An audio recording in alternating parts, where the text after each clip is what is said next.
Thanks for joining us tonight. I'm Laura Queso in for Brandy Cummings. Healing and coming together, that is the goal for many today after deadly clashes in Charlottesville, Virginia. Local leaders here in Virginia Beach addressed that violence. We brought you extensive coverage yesterday of the alt-right rally that turned violent. White nationalists and counter-protesters fought in the streets. This all started over the removal of a Confederate statue. Our Aaron Kelly joins us now with more on today's Peace Vigil in Virginia Beach, where people shared messages of healing and comfort. Aaron.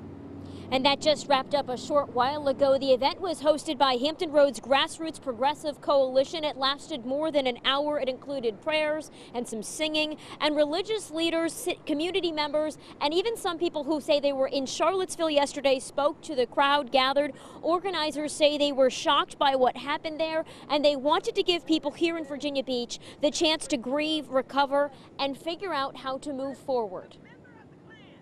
I think that this is a good start. I know there are other meetings happening today in Williamsburg and Newport News, and I'm sure all over the country as well. But I think that what we need to do, as again one of our speakers suggested, is understand that these folks are not going to give up. And so we as a community need to come together and figure out how we're going to address this problem. And coming up on WAVY News 10 at 10 on Fox 43, as well as WAVY News 10 at 11, you're going to hear from a woman who says she was in Charlottesville on that street when the deadly crash happened yesterday. We'll also share some more from religious leaders who spoke to the crowd here today. For now, we are live in Virginia Beach. Aaron Kelly, 10 on your side. Aaron, thank you. The organizer of yesterday's alt-right rally tried to speak to the public today, but a crowd of angry counter-protesters quickly stopped it.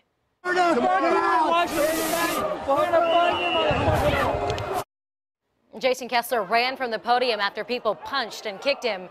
Before that, he tried to condemn yesterday's violence, but you could barely hear him over the crowd. I disavow anything that led to folks getting hurt. It really is a sad day in our constitutional democracy when we are not able to have civil liberties like the First Amendment. We can now show you a picture of the woman who died in yesterday's rally.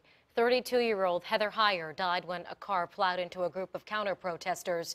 She was a paralegal at a law firm in Charlottesville.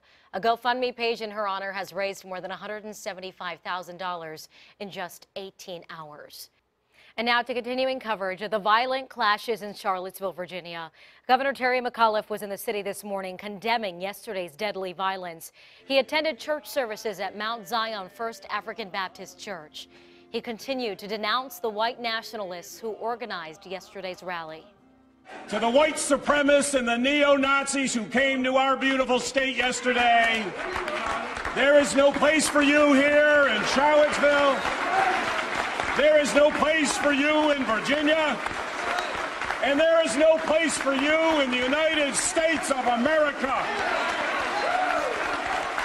We deplore your hatred, your bigotry, and shame on you. Also in attendance was Lieutenant Governor Ralph Northam and Virginia Attorney General Mark Herring.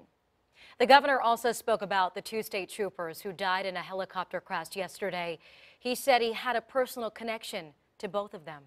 And I lost two of my state troopers, two of them whom personally I was close to. One flew me for 3.5 years, and the other was part of my executive protection unit. Going over to that family yesterday and seeing those two young children breaks your heart. State police are mourning the loss of Lieutenant H.J. Cullen and Burke M.M. Bates.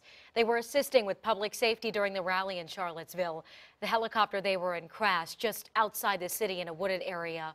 Our local police officers are responding. Virginia Beach Police tweeted out this picture of a shrouded badge. Groups across Hampton Roads are also organizing their own vigils, saying they stand in solidarity with Charlottesville. City leaders in James City County also tweeted out a statement saying, in part, they are mourning those injured and dead as a result of the march and associated domestic terrorism yesterday. We have offered assistance from our police department. Now, the governor also called a driver plowing into a crowd of people car terrorism, that is. Tonight we have this new video showing the moment James Field Jr. was arrested. You can see police handcuffing him here. He faces a second-degree murder charge. The Department of Justice is also opening a civil rights investigation into that deadly crash.